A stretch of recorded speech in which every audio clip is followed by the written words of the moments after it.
Isn't it strange how quiet a flag rope sounds when there's no wind? Just memory pulling it taut? They mocked the mechanic once said his hands were made for fixing coffee pots, not saving planes, yet he kept welding under rain light pressed by orders that never saw the sky. Years later, a letter surfaced beside a rusted cup and the echo of hangar radios. Someone whispered his name like a prayer through the static. Still, the tank he shaped out of emptiness is catching light again. England, 1944. RAF Langford Airfield. The night sky pressed low and heavy rain pounding against the corrugated roofs until the whole base seemed to breathe in rhythm with the storm. The hangar smelled of hot oil and iron filings, that strange perfume of war where metal sweat and fear mixed into one quiet kind of devotion. "Watch your step," a voice called. A mechanic slid a crate of bolts across the floor, his boots splashing in a shallow puddle. Sparks flared from a welder's torch and died in the cold air. Frank Delaney moved through it all like a man under water. Every sound hammer strikes, wrench clicks, dripping water blurred into a steady hum that wrapped around him. His coveralls were soaked through his hands, black with grease. He had been working since dawn, keeping fighters alive longer than luck allowed. He stooped to pick up a wrench and saw it, an empty fuel tank, dented and dull, rolling across the hangar floor. The thing wobbled once, hit the wall, and settled with a hollow, metallic sigh. Cole Raines, the youngest in their crew, chuckled. "You could hide a man inside that thing." Frank wiped his hands on a rag, eyes still on the tank. "All that emptiness," he said quietly, "could have saved a pilot." Cole frowned. "How you mean every time a plane comes back shot up?" Frank said, "It's the tanks that go first. They're just dead weight after they're drained. But they're built strong curve to take pressure." Strong. Cole laughed. "You want to armor a Spitfire with garbage?" Frank didn't answer. He just watched the way rainwater slid across the floor, pooling beneath the tank, as though even the sky was looking for a place to hide. Captain Harper's boots echoed across the hangar. "Delaney," he barked, "you're on inspection detail at 0600. Get some rest before you start sleeping on your feet." "Yes, sir," Frank replied, voice steady. Harper paused by the tank, nudged it with his boot. "Scrap this thing in the morning." Then he walked away, his silhouette fading into the light haze of welding smoke. Cole waited until the captain was gone. "Orders are orders," he muttered. Frank leaned on the tank, feeling its cool surface through his sleeve. "Orders keep planes flying, ideas keep men alive." Cole raised an eyebrow. "And that thing's your idea." "Not yet," Frank said. "But it's something." Outside, thunder rolled across the airfield. The wind shoved against the doors. A thin line of water slipped under the threshold, darkening the concrete like ink. The storm felt endless. Frank walked toward the open door and looked out at the line of parked fighters. Their wings glistened in the rain ghost shapes under the dim yellow bulbs strung along the runway. He could see the bullet patches on one of them, a dozen circles of fresh rivets along the fuselage. Each mark was a story he didn't want to know. He lit a cigarette, the flame trembling against the wind. "Maybe armor doesn't have to come from a factory," he whispered to himself. Cole didn't hear him. The hangar was too loud again. Saws, shouts, thunder. But in Frank's mind, the sound faded to a thin, ringing silence. He imagined cutting that tank open, pressing its steel to a wing. Not as rebellion, not for glory, but because something inside him refused to believe that emptiness had to mean uselessness. Lightning flashed through the open door, turning the puddles silver for an instant. The echo rolled through the hangar like a giant heartbeat. Frank ground out his cigarette, eyes still on the fuel tank. The rain slowed, then stopped. Only the roof dripped one steady rhythm in the quiet. And in that quiet, the thought landed like a spark. What if armor didn't have to come from a factory? Morning came slow over RAF Langford. The rain had stopped, but clouds still hung low, turning the hangar windows a dull silver. The men gathered near the tool benches as Captain Harper paced in front of them, his uniform pressed sharp, his eyes even sharper. "I'll keep this brief," he said, voice cutting through the cold air. "There will be no unauthorized modifications on any aircraft under my command. None. You follow the manuals, not your imaginations." A few mechanics exchanged glances. Frank kept his head down, his jaw set. Cole Raines leaned close and whispered, "Regulations never took a hit at 10,000 feet." Frank smirked without looking up. Don't let him hear you say that. Harper stopped mid-stride. Something you'd like to share? Rains Cole straightened. No, sir. Good. Then get back to work. The sound of boots scattered across the floor as the crew broke away. Frank stayed behind, wiping his hands on a rag. Harper's tone lingered in the air like the smell of kerosene, strict, efficient, suffocating. At the far end of the hangar, an empty fuel tank sat clamped to a workbench, the morning light sliding over its dented surface. Chalk outlines marked the places where bullets had passed through on its last mission holes as neat as coins. Cole dragged a stool over. You really thinking about that thing again? Frank nodded, flipping open a notebook. On a scrap of brown paper he began sketching rough arcs, rivet marks, dimensions only he could read. The idea had taken root during the storm, and it wouldn't let go. Cole watched in silence, chewing on the end of a pencil. So what's the plan? Frank tore the page from the notebook and spread it flat. Look, these tanks, they're built to hold pressure, right? Curved edges, strong welds. If we cut them open here and here, he traced the lines with a grease-stained finger, we could bolt the panels under the cockpit between the wing spars. You mean, Cole said slowly, use fuel tanks to armor the planes? Frank nodded once. They're light, they're strong, and we've got dozens sitting around waiting to be scrapped. Cole shook his head, half amused, half scared. You'll get pinned by regulation before lunch. You know that, right? Frank smiled faintly. Better that than buried by shrapnel. The hum of engines rolled from outside as a Spitfire taxied down the line.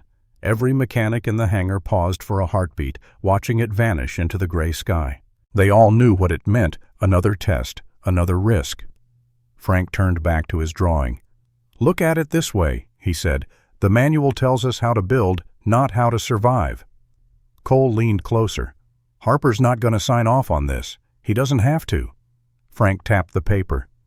It's just math for now. No rule against math. A plane landed hard outside its tires, shrieking against wet concrete. Harper's voice echoed from the radio room. Inspection teams at 1800. I want clean benches, no side projects. Frank froze, then folded the paper and slipped it into his pocket. The rules were closing in the kind you couldn't see but could feel pressing on your ribs. Pinned by regulation, not a bruise, but a weight that made breathing difficult. He looked up at the tank again. Chalk dust caught the sunlight, turning the bullet holes into pale stars. For a moment the hangar went still, the clatter of tools. The engines, even the distant rain, all seemed to stop. Cole's voice broke the silence. You're going to try it, aren't you? Frank exhaled slowly. Tonight. Why? He picked up the chalk and drew a single circle around one of the holes. Because emptiness shouldn't be the only thing between a man and home. Outside the clouds shifted, letting a thin beam of sunlight fall through the hangar doors and across the floor. It touched the tank first, then his hands, then the folded paper in his pocket. Frank watched the light fade, a quiet resolve setting in. Tonight, he said almost to himself, we see if emptiness can save steel. The airfield was blacked out, every window, covered, every light shielded under tarps. Outside, the wind dragged across the tarmac with a low moan, but inside the hangar there was only the faint glow of lanterns. Cole Raines lifted the tarp and ducked under. Feels like sneaking into church after hours, he whispered. Frank Delaney crouched beside a half-cut fuel tank. Then keep your voice down, he said. We're praying with torches tonight. Cole snorted softly. Guess we're making armor out of nothing. Nothing's what we've got plenty of, Frank replied. He struck the torch, and the hiss filled the space between them.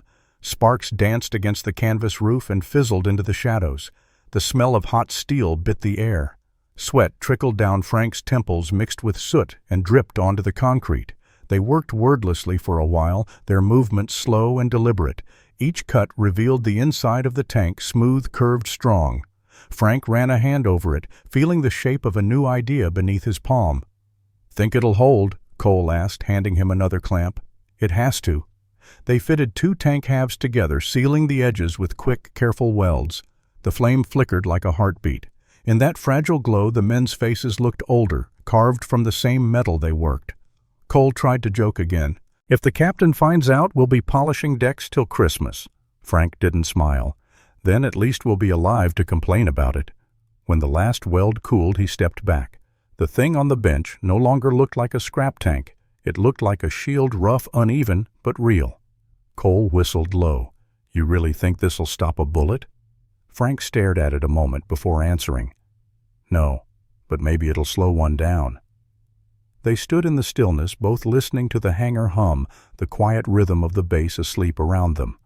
Outside, the wind pressed gently against the doors, testing the latch, the same way doubt pressed against Frank's thoughts.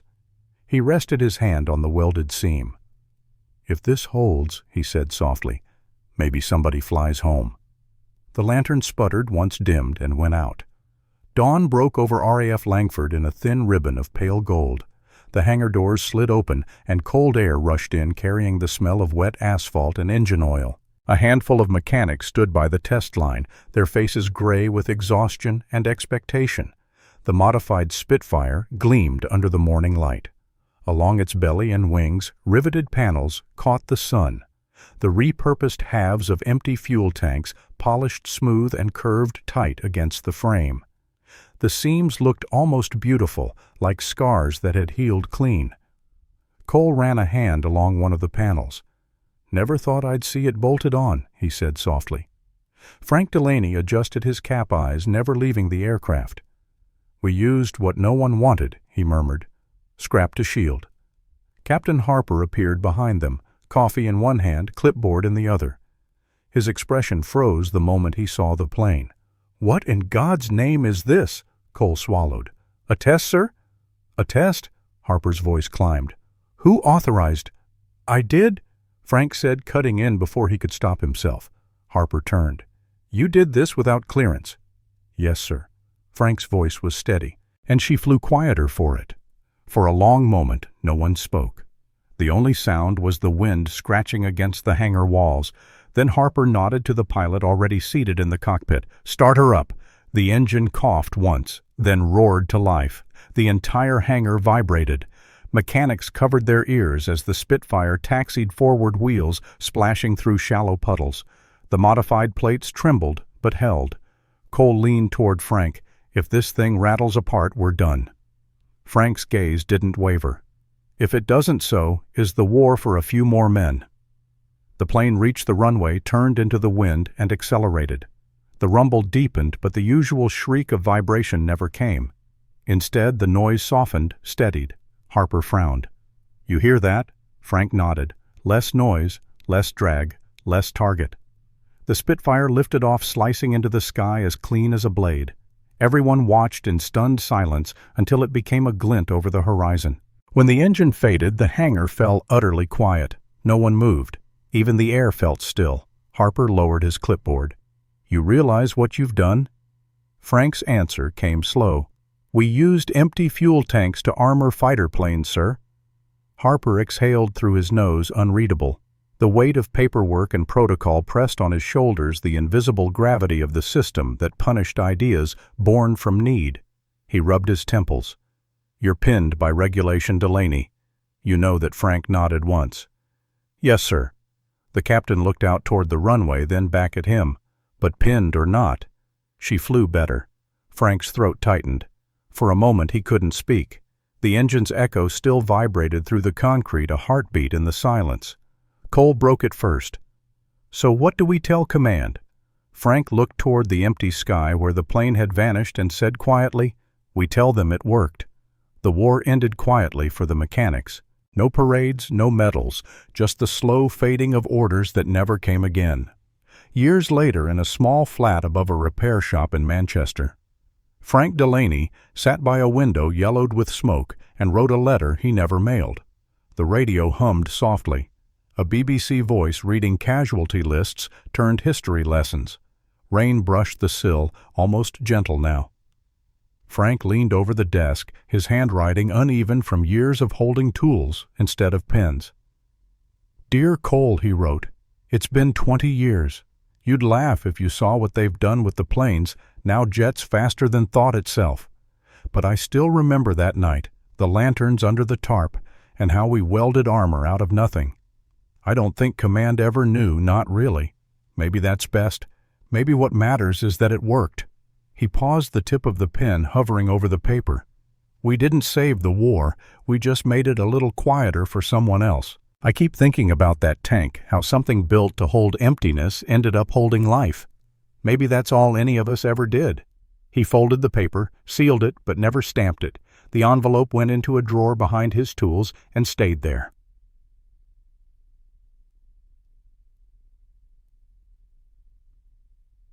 Decades passed. The hangar at Langford became a museum, its air thick with the scent of waxed floors and old stories. One afternoon, Evan Lewis, a young intern with dust on his sleeves, found the letter while sorting a drawer of rusted wrenches. He unfolded it carefully, the paper fragile, but the ink still dark. The handwriting leaned forward urgent, even after all those years. That evening, during the museum's closing hour, he stood by the restored Spitfire and began to read aloud. "Dear Cole," he said softly, voice echoing in the empty hangar, "we didn't save the war. We just made it quieter." Visitors who lingered near the exit turned back. The sound of his voice filled the space like the hum of an old engine returning to life. Beside him hung a plaque cut from a fuel tank engraved with the words, "Safety through service." Its metal caught the low sunset glowing warm against the white walls. A woman in the crowd whispered, "Did they ever get recognition?" Evan folded the letter carefully. "Maybe this is it," he said. A gust of wind slipped through the open doors, swirling dust and distant echoes. It felt like the airfield exhaling, like memory finding its voice again. For a long moment, nobody spoke. Only the hollow hum of the hangar remained the same sound those mechanics once listened to between heartbeats. Evan looked back at the letter one last time. "They armored planes with emptiness," he said quietly, "and we forgot their names." Memorial Day, 2025. The Midwest Aviation Museum shimmered with morning light. Flags rippled in the warm wind outside, and families moved slowly through the halls lined with silver planes and photographs that seemed to hum with memory. At the center of the main gallery stood a polished panel of metal curved like a quiet wave. The placard beneath it read, "Fuel Tank Armor Prototype, RAF Langford, 1944. A small crowd gathered. Some wore caps marked with old squadrons. Others were children restless and curious. Near the podium, Evan Lewis adjusted the microphone, a folded letter in his hand, the same one he had found years ago behind a drawer of wrenches. He took a breath. "This," he began, tapping the glass case gently, "isn't just a piece of aluminum. It's a story about men who used emptiness to protect life." In the back row, Frank Delaney sat with his cap in his lap, hands trembling slightly. His hair was white now, his posture bent, but his eyes still followed every word. Evan continued, voice steady but soft. They weren't officers. They weren't celebrated engineers. They were mechanics men who saw value in what others threw away. And one of them, Frank Delaney, is here with us today. Heads turned. The crowd began to applaud, slow and respectful. Frank lifted a hand, a brief wave, then looked down. He didn't want the attention. He'd come to see the tank, not to be seen. After the clapping faded, Evan unfolded the letter and read, "We didn't save the war.